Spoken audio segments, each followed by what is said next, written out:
Hello भाई, स्वागत है आप सभी लोगों का एक बार फिर से हमारे इस प्यारे से चैनल यूपीपीसीएल विद यूक्यू।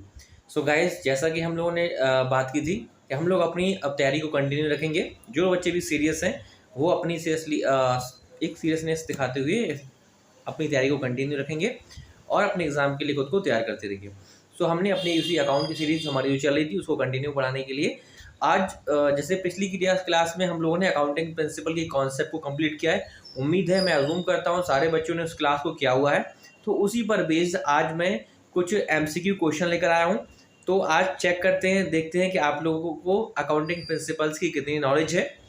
ठीक है, और इसके लिए मैं रिकमेंड करूंगा जिन लोगों ने प्रीवियस क्लास नहीं देखी है वो उसको जाकर जरूर देखें, या अगर आपने अकाउंटिंग प्रिंसिपल ऑलरेडी पढ़ रखे हैं तो ही आप इस क्लास के साथ जाएं। अदरवाइज आप पहले प्रीवियस क्लास को कंप्लीट करें, अकाउंटिंग प्रिंसिपल के कॉन्सेप्ट को समझें, उसके बाद ही आप इस क्लास में आगे बढ़ें।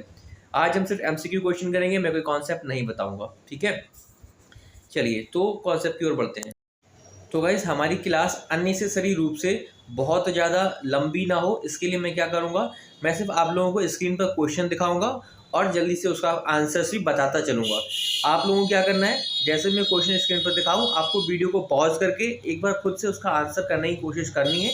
नहीं आंसर कर पाते हैं तो फिर आगे आपको फिर वीडियो को रिज्यूम करके उसका आंसर देखना है। ठीक है, मैं क्लास में टाइम नहीं दूंगा। ठीक है, क्वेश्चन बताकर तुरंत उसका आंसर दूंगा। ठीक है, सो गाइस, हमारा पहला क्वेश्चन है accounting principles are. Accounting principle क्या है? मेड बाय गवर्नमेंट, सरकार के द्वारा बनाए जाते हैं। मेड बाय मैन, किसी इंसान के द्वारा इनको बनाया जाता है। मेड बाय लॉ, कानून के द्वारा इनको बनाया जाता है। नन ऑफ दी अबव, इनमें से किसी के भी द्वारा इनको नहीं बनाया जाता है। तो इसमें हमारा ऑप्शन हो जाएगा बी। ठीक है, आंसर हमारा इसमें ऑप्शन नंबर बी हो जाएगा। अकाउंटिंग प्रिंसिपल को मैन के द्वारा, यानी कि आदमियों के द्वारा, किसी इंसानों के द्वारा बनाया गया है। ठीक है, चलिए। सो गाइस, हमारा अगला क्वेश्चन है अकाउंटिंग प्रिंसिपल मीन, मतलब यानी कि हम कह सकते हैं अकाउंटिंग प्रिंसिपल क्या है, ये पूछ रहा है। तो पहला ऑप्शन है the rules which are adopted while recording the accounting transaction.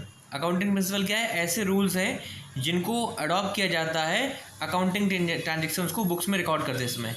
तो हाँ यार, ऑब्वियसली बात सही है, बात तो सही लग रही है इसकी। आगे वाले हम जाके देखें तो आगे वाले हम तीनों पढ़ेंगे तो यार तीनों हमें रिलेवेंट दिख रहे हैं। ठीक है, जल्दी से मैं सीधा आंसर बता रहा हूँ। ठीक है, आप लोग उम्मीद है इसको वीडियो पॉज करके आंसर करते जा रहे होंगे। मैं जल्दी से इसका आंसर बताता हूँ। ऑप्शन नंबर ए, अकाउंटिंग प्रिंसिपल क्या है? ऐसे रूल्स हैं, ठीक है, ऐसे रूल्स हैं जिनको अकाउंटिंग ट्रांजेक्शन्स रिकॉर्ड करते समय अपनाया जाता है। तो ऑप्शन नंबर ए इसका आंसर हो जाएगा। उम्मीद है सभी ने वीडियो को पॉज करके आंसर किया होगा और आप लोग अपने आंसर काउंट भी कर रहे होंगे। अगला हमारा क्वेश्चन गाइस है various names of accounting principles are. Accounting principle को और किन किन नामों से जानते हैं?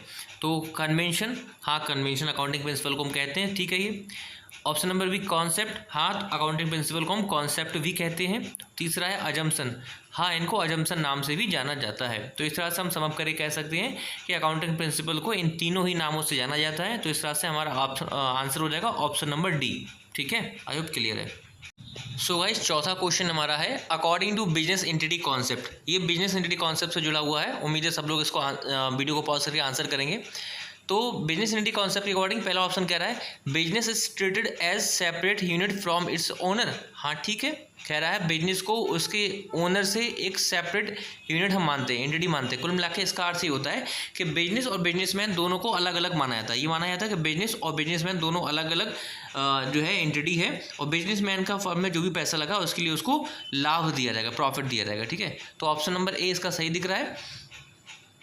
तो यहाँ से सीधे हम आंसर मार्क कर सकते हैं ऑप्शन नंबर ए। सो यहाँ पर ऑप्शन ए नंबर ए सही है। उम्मीद है आप सभी लोगों का आंसर भी ठीक आ रहे होंगे। ठीक है, और जिनके नहीं आ रहे हैं तो उनको और मेहनत करने की ज़रूरत है। ठीक है, चलिए। सो गाइस, क्वेश्चन नंबर 5 हमारा कहता है according to money measure concept only those transactions are recorded in accounting. ठीक है, तो गाइस हम सभी लोगों ने पिछले वीडियो में पढ़ा था मनी मेजरमेंट कॉन्सेप्ट। ये कॉन्सेप्ट क्या कहता है कि इस कॉन्सेप्ट के अकॉर्डिंग केवल उन्हीं ट्रांजेक्शन्स को बिजनेस के बुक्स में रिकॉर्ड किया जाएगा जिनको हम मनी के टर्म में मेजर कर सकते हैं। तो ये बात कौन से ऑप्शन में कही गई देख लेते हैं। तो ऑप्शन नंबर ए कह रहा है, ऑप्शन नंबर ए में लिखा है कि which are capable of being express in terms of money. तो यहाँ पे ऑप्शन नंबर ए में ये बात कही गई है कि which are capable of being expressed in terms of money. तो ऑप्शन नंबर ए हमारा आंसर हो जाएगा। ठीक है, सो गाइस देखिए क्वेश्चन नंबर 6 क्या कह रहा है। क्वेश्चन नंबर 6 कह रहा है as going concern concept business will continue to exist. Going concern concept के अकॉर्डिंग बिजनेस कितने समय तक यानी कितने सालों तक चलता रहेगा। तो देखिए ऐसी कोई बात हमारी बुकों में स्पेसिफिकली नहीं बताई गई है कि गोइंग कंसर्न कॉन्सेप्ट के अकॉर्डिंग हमारा बिजनेस कितने समय तक कितने सालों तक चलेगा। सिंपल से इतना बताया गया है कि बिजनेस जो है लंबे समय तक फ्यूचर में चलता रहेगा। गोइंग कंसर्न कॉन्सेप्ट ये कहता है। तो ये बात हमें कहाँ दिख रही है, ये बात दिख रही है ऑप्शन नंबर डी में। तो business will continue to exist for a longer period in future. तो ऑप्शन नंबर डी हमारा आंसर हो जाएगा। आई होप क्लियर होगा आपको। सो गाइस देखिए क्वेश्चन नंबर 7 हमारा बहुत ईजी क्वेश्चन है। ये क्या कह रहा है as per income tax act accounting period is. Income tax act के अकॉर्डिंग अकाउंटिंग पीरियड कब से कब तक होता है। तो अकाउंटिंग पीरियड हम जानते हैं इनकम टैक्स अकॉर्डिंग के अकॉर्डिंग या हम फाइनेंशियल ईयर के अकॉर्डिंग बोल दें 1 अप्रैल से लेकर नेक्स्ट ईयर में 31 मार्च तक होता है। तो ये बात हमें कहाँ दिख रही है, ये बात हमें दिख रही है ऑप्शन नंबर बी में।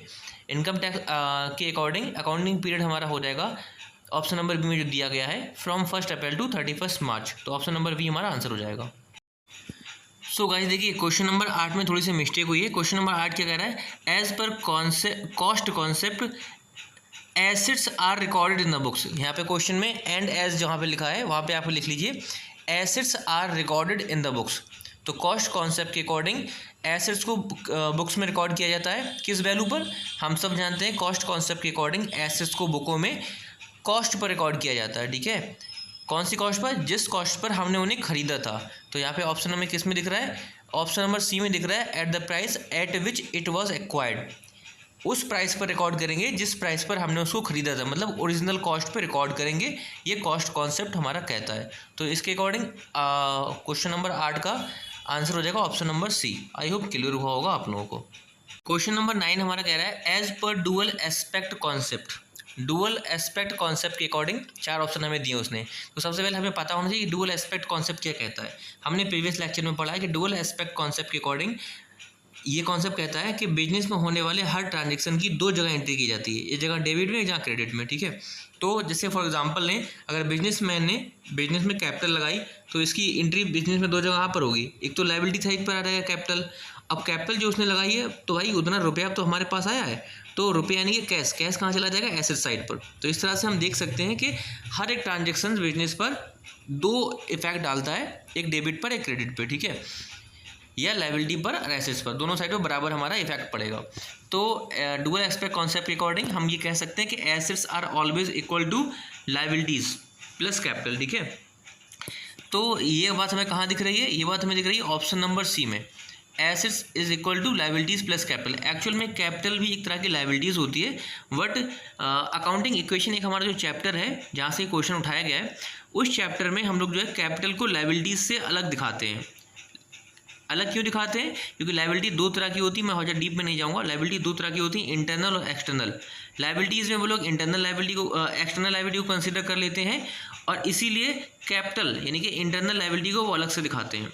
तो कुल मिला के लायबिलिटीज़ और कैपिटल ये दोनों ही बिजनेस की लायबिलिटी होती है। तो कुल मिला के हम लोग ऐसा बोलेंगे कि assets are always equal to liabilities plus capital. I hope आप लोग समझ रहे होंगे।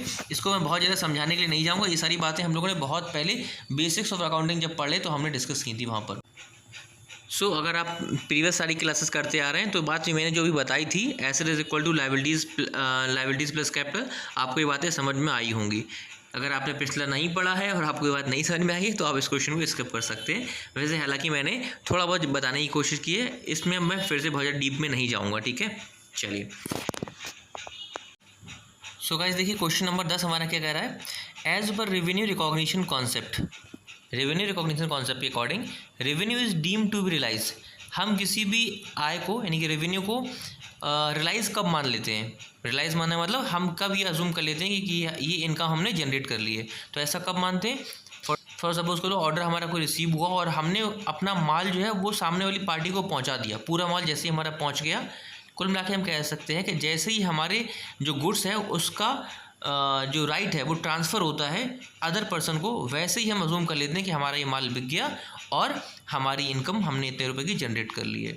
तो कुल मिला के ये बात हम कह सकते हैं रेवेन्यू रिकॉग्निशन कॉन्सेप्ट के अकॉर्डिंग, जैसे ही माल का जो राइट है हमारा वो ट्रांसफ़र होगा, हम अपने रेवेन्यू को रियलाइज़ मान लेंगे कि हमने इतने रुपए की आमदनी कर ली है। तो ये बात कहाँ गई ये बात क्वेश्चन पॉइंट नंबर सी में देखिए में देखने को मिल रही है। तो एज पर revenue recognition concept revenue is deemed to be realise. Option number c कहता है when the title of the goods has been transfer to purchaser. ठीक है, तो सिंपली हम कह सकते हैं जैसे ही हमारे गुड्स का टाइटल ट्रांसफ़र होता है परचेजर को, ठीक है, यानी कि जैसे हम अपना माल उस तक पहुंचाते हैं वैसे ही हम आजूम कर लेते हैं, अपनी बुक्स में लिख देते हैं कि हमने इतने रुपए की आमदनी कर ली है, इतने रुपए का माल हमारा बिक गया है। ठीक है, तो ऑप्शन नंबर सी हमसे ये बात कह रहा है। ठीक है, तो ऑप्शन नंबर सी हमारा आंसर हो जाएगा। आई होप क्लियर हुआ होगा। सो गाइस अगला क्वेश्चन है हमारा cost concept means. Cost concept का मतलब क्या है? तो ये बात अभी हमने प्रीवियस क्वेश्चन में डिस्कस की थी। कॉस्ट कॉन्सेप्ट क्या कहता है कि हमारी एसेट्स को बुक्स में जो होगा हम लोग कॉस्ट पर दिखाएंगे। ठीक है, तो ऑप्शन क्या क्या है? देखिए पहले जो 3 ऑप्शन है वो गुड्स के परचेज सेल की बात कर रहे हैं, वो उसका तो कोई यूज़ ही नहीं है, वो तो कभी बिल्कुल इलॉजिकल हमारे ऑप्शन है।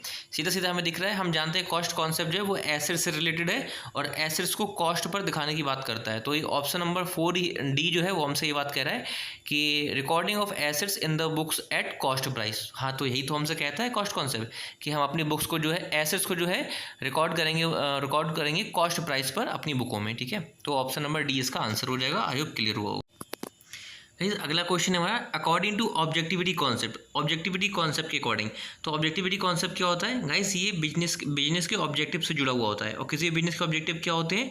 मेनली अगर हम अकाउंट्स के प्रोस्पेक्ट से बात करें तो बिजनेस के ऑब्जेक्टिव होते हैं पुस्तकों में जितने भी ट्रांजेक्शन हो रहे हैं उनको प्रॉपर तरीके से लिखना। ठीक है, विद प्रूफ। तो इसमें ऑप्शन नंबर ए कह रहा है there should be proper vouchers for checking every transaction. हाँ ठीक है, सही तो कह रहा है हर एक ट्रांजेक्शन को चेक करने के लिए हमारे पास प्रॉपर बाउचर होनी चाहिए। हाँ ठीक है, यही तो ऑब्जेक्टिव होता है अकाउंटिंग का, यही तो ऑब्जेक्टिव होता है मेनली कि जो ऑब्जेक्टिविटी कॉन्सेप्ट है वो ये कहता है आपके पास हर एक ट्रांजेक्शन को इस तरह से आपको रिकॉर्ड करना है कि उसको हम वेरीफाई कर सकें। तो इसके लिए क्या होना चाहिए? इसके लिए आपके पास हर एक ट्रांजेक्शन के लिए बाउचर होने चाहिए, हर एक ट्रांजेक्शन के बाउचर आपके पास होने चाहिए ताकि हमें हर एक ट्रांजेक्शन को वेरीफाई कर सकें। ये ऑब्जेक्टिविटी कॉन्सेप्ट कहता है। तो ऑप्शन नंबर ए ही इसका आंसर हो जाएगा। हम आगे नहीं बढ़ेंगे, आप लोग चाहो तो पढ़ के देख लेना। ठीक है, उम्मीद है आप लोगों ने अपना आंसर वीडियो को पॉज करके मार्क कर लिया होगा, आप करते चल रहे होगे और अपने मार्क्स भी आप लोग काउंट कर रहे होगे। सभी लोग मुझे कमेंट्स में बताएंगे कि 15 आउट ऑफ किसके कितने मार्क्स आ रहे हैं। अगर आपके 10 या 10 प्लस में मार्क्स आ रहे हैं तो आप बहुत सही जा रहे हो। ठीक है, और आपको अपनी मेहनत को, आपकी तैयारी को कंटिन्यू रखना है। ठीक है, अगर 10 से कम आ रहे हैं तो भाई तैयारी करनी, तो बहुत मेहनत करने की ज़रूरत है फिर आपको। तो गाइस देखिए अगला क्वेश्चन क्या कह रहा है according to convention of full disclosure. Convention of full disclosure के अकॉर्डिंग, तो देखिए ये है क्या, पहले हमें पता होना चाहिए कन्वेंशन ऑफ फुल डिस्क्लोजर क्या है। हमने प्रीवियस क्लास में डिस्कस किया था, फिर से मैं रिपीट कर रहा हूँ। कन्वेंशन ऑफ फुल डिस्क्लोजर ये कहता है कि वो सभी इन्फॉर्मेशन जो हमारे जो है क्या बोलते हैं उसको, फाइनेंशियल स्टेटमेंट के जो यूज़र्स हैं, मतलब हमारे बिजनेस से जुड़े हुए जितने भी लोग हैं, इन्वेस्टर हैं, एम्प्लॉयज़ हैं, क्रेडिटर्स हैं, वो सभी इन्फॉर्मेशन जो इन लोगों के लिए इम्पॉर्टेंट हो सकती है, हमें प्रॉपरली उसको अपने अकाउंट्स में दिखाया जाना चाहिए। फॉर एग्जांपल हमें फ्यूचर में कोई लॉस हो सकती है, हमारी फर्म के अगेंस्ट कोई क्लेम चल रहा है, कोई कोर्ट केस चल रहा है, तो हमें प्रॉपरली इस बात को अपने जो है फाइनेंशियल स्टेटमेंट में यानी कि अपने अकाउंट्स में नीचे प्रॉपरली शो करना चाहिए। ठीक है, तो कुल भाषा में हम कुल मिला के सम अप करके ऐसा कह सकते हैं कि कन्वेंशन ऑफ फुल डिस्क्लोजर ये कहता है कि हमें अपने बिजनेस से जुड़ी हुई सारी इन्फॉर्मेशन प्रॉपरली शो करनी चाहिए जो हमारे यूजर्स के लिए, अकाउंटिंग यूजर्स के लिए इंपॉर्टेंट हो सकती है। तो ये बात कौन से ऑप्शन में कही गई है? ये बात कही गई है हमारे ऑप्शन नंबर बी में। ऑप्शन नंबर बी कह रहा है all significant information should be completely disclosed. So option number b हमारा इसका आंसर हो जाएगा। ठीक है, ऑप्शन नंबर वी। ठीक है, चलिए आई होप आपने अभी इसको मार्क किया होगा। चलिए सो गाइस हमारा लास्ट क्वेश्चन है 15 नंबर। ये कह रहा है कन्वेंशन ऑफ कंसिस्टेंसी मीन्स। तो इसके लिए हमें कंसिस्टेंसी का जो कन्वेंशन था वो हमें पता होना चाहिए, प्रीवियस क्लास में हमने सीखा था। ये कन्वेंशन क्या कहता है? ये कन्वेंशन कहता है कि हमने प्रीवियस ईयर्स में यानी कि पिछले सालों में अकाउंटिंग के जिस प्रिंसिपल को या जिन रूल्स को फॉलो किया है, आने वाले ईयर्स में भी हम उन्हीं प्रिंसिपल को, उन्हीं रूल्स को फॉलो करते हुए अपने अकाउंट्स बनाएंगे, जिससे कि हमारे अकाउंट्स में यूनिफॉर्मिटी बनी रहे। जैसे कि फॉर एग्जांपल अगर हम पिछले कई सालों से फिक्स एसेट पर जो है डेप्रिसिएशन जो लगाते हैं वो डिमिनिशिंग बैलेंस मेथड से लगाते आ रहे हैं, तो ये प्रिंसिपल कहता है कि आपको आने वाले ईयर्स में भी डिमिनिशिंग बैलेंस मेथड से ही डेप्रिसिएशन लगाना है, आप इसको चेंज नहीं कर सकते।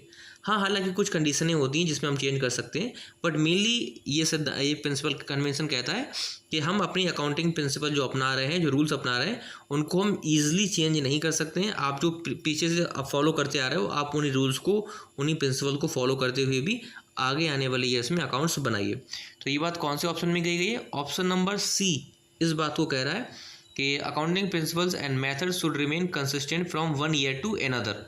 एक साल से लेकर यानी आने वाले ईयर में हम जा रहे हैं, तो हमें सेम प्रिंसिपल को फॉलो करना चाहिए। ऑप्शन नंबर सी आपका आंसर हो जाएगा यहाँ से। आई होप गाइस क्लियर होगा आपको। उम्मीद है आप लोगों ने सारे क्वेश्चन अटेम्प्ट किए होंगे, वीडियो को पॉज करके खुद से पहले अटेम्प्ट किया होगा, ठीक है, और आपने अपने परफॉर्मेंस को एनालाइज किया होगा कि आपने पिछली क्लास में कितना सीखा था और आप उसको कितना रिटेन कर पाए थे। ये बात आपको आज की इस क्लास में पता लगा होगा आपके परफॉर्मेंस से। जिन बच्चों के भी 10 या 10 से ज़्यादा नंबर आ रहे हैं वो लोग ठीक जा रहे हैं, ठीक है, अपनी मेहनत को उन्हें कंटिन्यू रखना है। बट जिन बच्चों के 10 से भी कम नंबर आए हैं उनको बहुत ज़्यादा जो है मेहनत करने की ज़रूरत है, क्योंकि ये क्वेश्चन मैंने बहुत कह सकते हो basic to moderate level question रखे थे। ये बहुत टफ क्वेश्चन नहीं थे। अगर आप इनमें भी 10 नंबर से कम ला रहे हैं तो आपको अभी बहुत ज़्यादा मेहनत करने की ज़रूरत है, ठीक है। सो प्लीज़ वीडियो के नीचे एक बार हाँ ज़रूर बताएं कि आपके कितने किसके मार्क्स आए, ठीक है। 15 आउट ऑफ कितने मार्क्स आपने स्कोर की है, ये बात मुझे कमेंट बॉक्स में ज़रूर बताएं। और हाँ, अगर आपकी जो क्लास है इनमें से इसमें वे ऑफ एक्सप्लेनेशन में या कंटेंट में किसी भी तरह का कोई चेंज चाह रहे हैं, या आपकी कोई स्पेशल अपनी स्पेसिफिक रिक्वायरमेंट है, ठीक है, किसी भी टॉपिक को लेकर जिस पे आप चाह रहे हैं एमसीक्यू क्वेश्चन प्रोवाइड कराया जाए या क्लास प्रोवाइड कराया जाए, तो प्लीज़ वीडियो के नीचे कमेंट बॉक्स में बताएं। और हमारा जो व्हाट्सअप डाउट ग्रुप है, अगर आप अब तक हमारे उस ग्रुप से नहीं जुड़े हैं तो उस ग्रुप का लिंक मैं वीडियो के डिस्क्रिप्शन में देता हूं, आप वहां से जुड़ें और अपने डाउट्स को, जो भी क्वेरीज होती हैं, वो वहां पे पोस्ट जरूर करते रहिए, और जिससे कि आप अपनी तैयारी को अच्छे से एक राइट डायरेक्शन में लेके चल सकें, ठीक है। ये प्लेटफॉर्म मेनली आप लोगों की हेल्प के लिए है, तो जो लोग भी आपके आसपास हैं, अगर आप चाहें तो उनको शेयर कर सकते हैं, जिससे कि हम लोग ज़्यादा से ज़्यादा रीच तक लोगों तक अपनी पहुँच को बढ़ा सकें और ज़्यादा से ज़्यादा लोगों की हेल्प कर सकें, ठीक है। लाइक करने के लिए मैं नहीं बोलूँगा, अगर आपको लगता है हेल्पफुल रहा होगा तो ही लाइक करिएगा, ठीक है। Thanks to all of you, thanks for watching us.